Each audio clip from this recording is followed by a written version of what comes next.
best friend na sila ngayon. The appointed son of Comelec. Yes. Hoy! Ang tawag ni Kuya Park doon, Ano? utak hipon. Pinagsama ang Tai at utak. Ayun.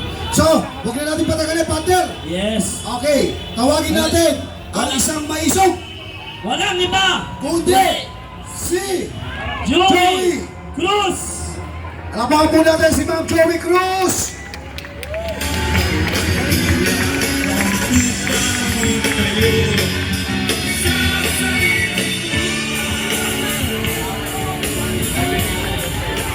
Marcos resign! Marcos resign! Marcos resign! Marcos resign! Marcos resign! Marcos resign! Marcos resign! Marcos resign! Meron pong matinding problema ang bansa natin ngayon. At sa dinami-dami ng ginagawa ng ating gobyerno, hindi nila makita kung ano yung solusyon. Siyempre, ang solusyon, tanggalin yung punot dulo ng problema dito sa bansang to.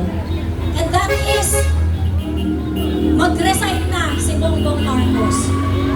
Wala siyang silbi, wala siyang dulot na maganda sa bansa natin. At ang lahat ng nararanasan natin ngayon, lalong-lalo na ang katakot-takot na korupsyon, ay pwedeng mapigil sana ng ating presidente. Kaso wala siyang ginawa. Napakaraming reason kung bakit dapat ipanawagan natin na mag-step down na si Bongbong Marcos. Unang-una, hindi niya kayang maging presidente. Tama? Inutil si Bongbong Marcos. Dahil sa totoo lang, pwedeng-pwede naman niya napigilan ang sangkaterbang korupsyon na nangyayari pero wala siyang ginawa.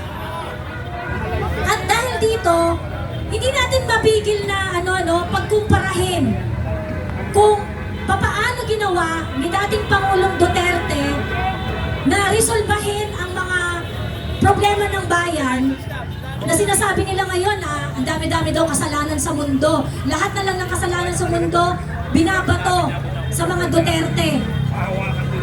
Pero sila ngayon yung nasa pwesto at sila ngayon ang nasa harapan ng sangkaterbang problema, pero hindi nila hinaharap ang problema at itinuturo nila sa mga Duterte, lalong-lalo na ay dating Pangulong Rodrigo Roa Duterte.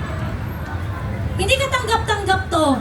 At araw-araw na ginagawa ng Diyos, naghihirap ang mga kababayan natin, naghihirap ang mga kapwa nating Pilipino.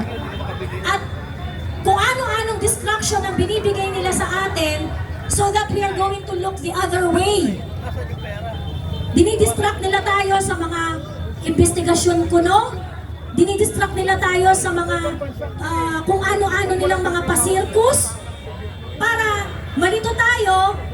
At ang dami-dami nagpapalito sa ating isipan at nilalayo nila yung isipan natin sa totoong problema. At ang isa lang gusto kong matandaan ng lahat na nakikinig ngayong gabi, wag po tayong magsasawa dahil ang problema ay si Bongbong Marcos, wala nang iba.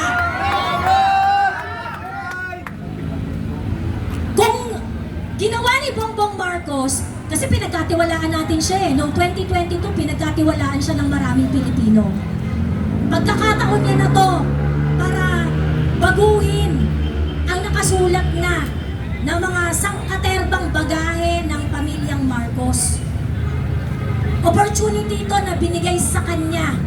Pero anong ginawa ni Bongbong Marcos? Yung ninakaw ng tatay niya ng 21 years, ginawa niya in 3 years.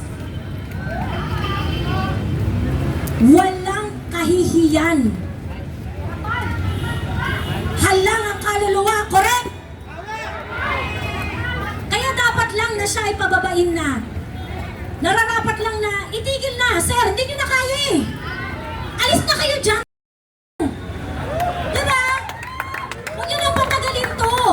Ngayon, ang challenge po sa atin na nakakakita ng totoong problema, hindi bayad ng CIA, hindi bayad ng NET, mga lahat na lang dito, nagpunta kayo dito out of your own volition. Sarili ninyong pera, pinamasahe nyo papunta dito, tama? Tama! Huwag tayong titigil kasi hindi naman sila titigil sa pangungurakot eh. Huwag Tama! tayong panghinaan ng loob kasi hindi naman titigil yung mga yan. Makakapal ang mga mukha ng mga yan.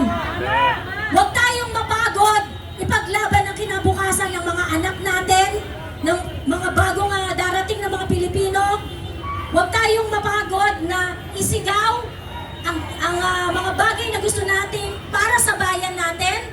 Huwag tayong mapagod na mangarap para sa bayan natin na hindi naiimpluwensyahan ng kahit sinong banyaga.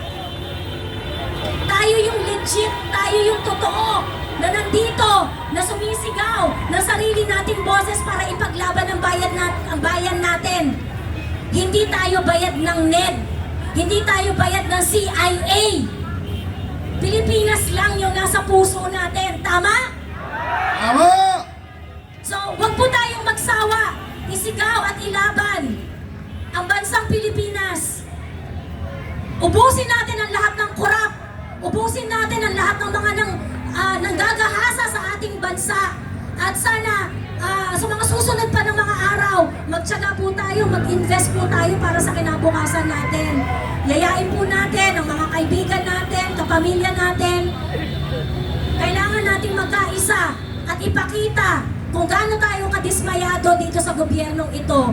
At yung araw-araw po na lumilipas, yung pag-delay nila sa investigasyon, yung kanilang paggawa ng excuses, tandaan po ninyo, yung investigasyon na pinapahaba nila, hindi yung investigasyon para makakuha sila ng mga impormasyon laban sa mga magnanakaw. Nagtatago na yan. Yung mga ninakaw nila, nililigpit na nila. Kaya mas maigting dapat ang panawagan natin. Habang pinapatagal po natin ito, lalo nilang naibabaon yung kanilang mga ninakaw, tinatago nila para hindi na natin makita. This is an urgent call. Dapat po, lumabas na po tayong lahat sa mga nakikinig dyan sa social media. Kailangan po natin kumilos na. Iparating po natin dito sa gobyernong ito, hindi na tayo masaya. Naghihirap na po ang mga kababayan natin. Hirap na ang mga Pilipino. Hindi natin deserve ang ganitong klaseng gobyerno. Kailangan po i-address na natin to. Lumabas na po kayo at isigaw at ilaban ang kinabukasan ng ating bansa. Isigaw po natin at ipaalam po natin sa buong mundo na ito ang gusto natin. Marcos resign! Marcos resign! Marcos resign! Marcos resign! Maraming salamat po. Maraming salamat, Ma'am Joey Cruz.